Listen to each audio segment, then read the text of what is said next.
Shwmai, a croeso mawr I chi gyd I Caru Gwin yma yn Aberaeron. Fy enw I yw Ffion a fi yw perchenog. Hello and welcome to you all to Caru Gwin here in Aberaeron. My name is Ffion and I'm the owner.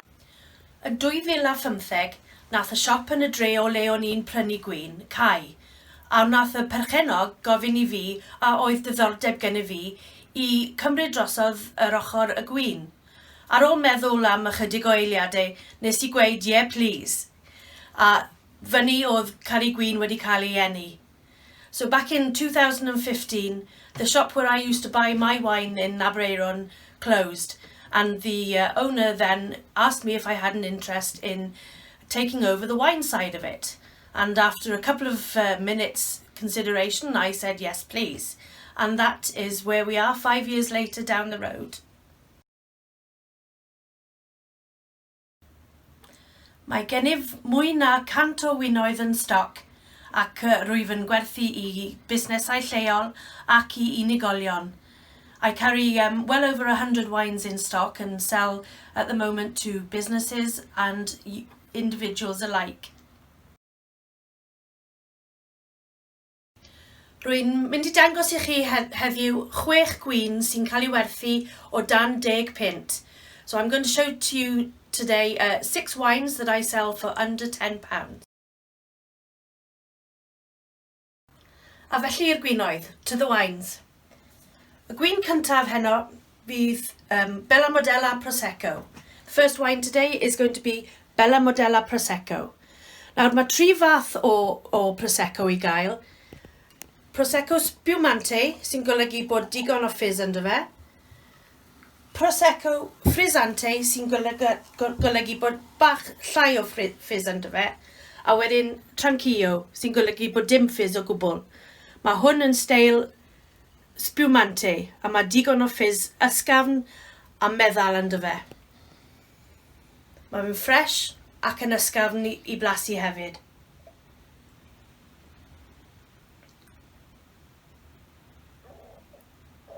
There are 3 styles of Prosecco. Prosecco Spumante, which means it's full of fizz. Frizzante, which means it's got a little less fizz. And then Tranquillo, which means it's actually a still wine. This one is full of bubbles, but gentle and soft. And is really gentle on the palate as well.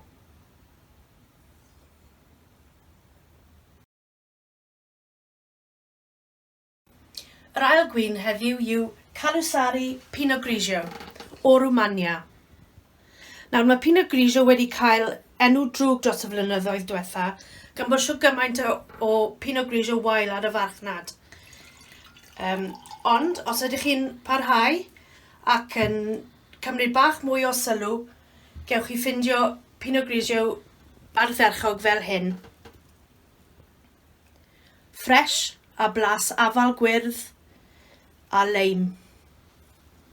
So the second wine today is a Pinot Grigio, Caru Pinot Grigio from Romania.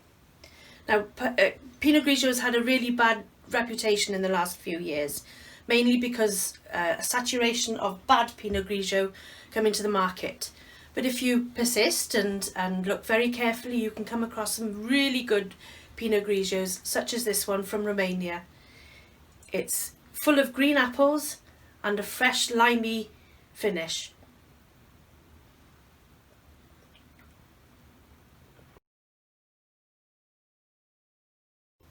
Y nesaf ni'n mynd I De Africa ac I gwyn Goats do Rome. Nawr mae stori fach tu ôl I enw y gwyn ma. Mae'r perchenogion y gwynllan yn cadw geifr ac yn gwneud caws geifr. Ac un diwrnod nath geifr dianc o'r clos a mewn i'r gwynllan a wnaethon nhw bita gyd o'r grawnwyn. Nawr mae hon yn gwyn special iawn. Mae fe'n mynd gyda bron popeth ac yn enwedig yn mynd yn dda iawn gyda bwyd speislyd. Mae cymysg o grawnwyn fel Marsanne, Roussanne, Grenache Blanc a Viognier. A felly mae fe'n da iawn I fynd â popeth.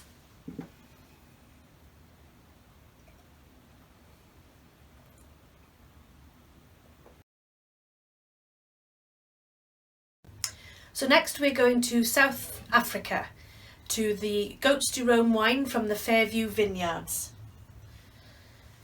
Now there is a story behind the name Goats du Rhône. The owners of the vineyards also own a flock of goats. And one day when they escaped from the enclosure and managed to get themselves into the vineyard, they took a fancy to many of the grapes. And then from then on, the name Goats du Rhône was born. Now this is a blend of several wines: Marsanne, Viognier, Grenache Blanc and Roussanne. These are all very, very versatile grapes and help a wine like this go with practically anything you can think of, especially spicy foods. Y nesaf, ni'n trefeili nôl lan I de Ffrainc ac I flasu gwyn rosé o'r peidoc. Nawr, mae gwyn rosé yn cael ei wneud o grawnwyn coch ac mae'r ffrwythau yn cael ei adael gyda'r croen a mae'r lliw yn dod o'r croen. Felly gallwch chi gweld mae fe'n ysgafn neis, pink, gole, gole, gole. So we've moved from South Africa now to the south of France and to the Montrachet vineyards to try a rosé wine. Now rosé wines are made from red grapes. This one is a sy'n and the grapes are left in contact with the skins, and the colour of the wine eventually comes from those skins. And here you can see a beautiful pale Provence style rosé, which is full of light strawberry and raspberry flavours. Beautiful wine.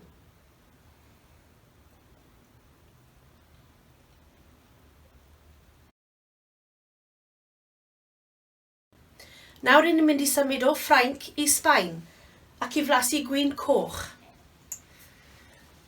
Gwynllan Tequiero Field Blend. Nawr, mae Field Blend yn golygu rhywbeth bach yn wahanol.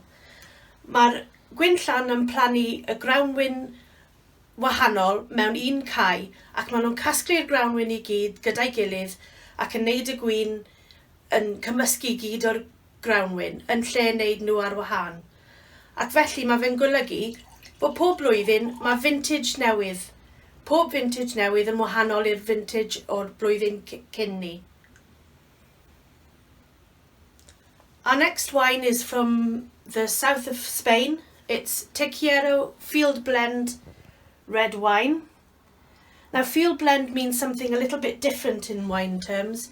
It means that they plant several different grapes in one area and they blend them at the same time all together in the same tank, and that way it gives you a totally different blend every year.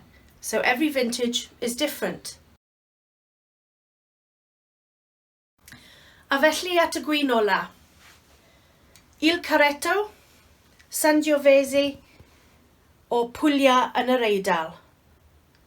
Nawr hwn yw hoff gwyn y gŵr.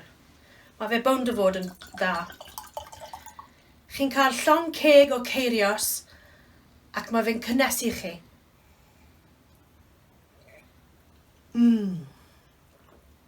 So we've moved from Spain now to Puglia in Italy and to Il Caretto.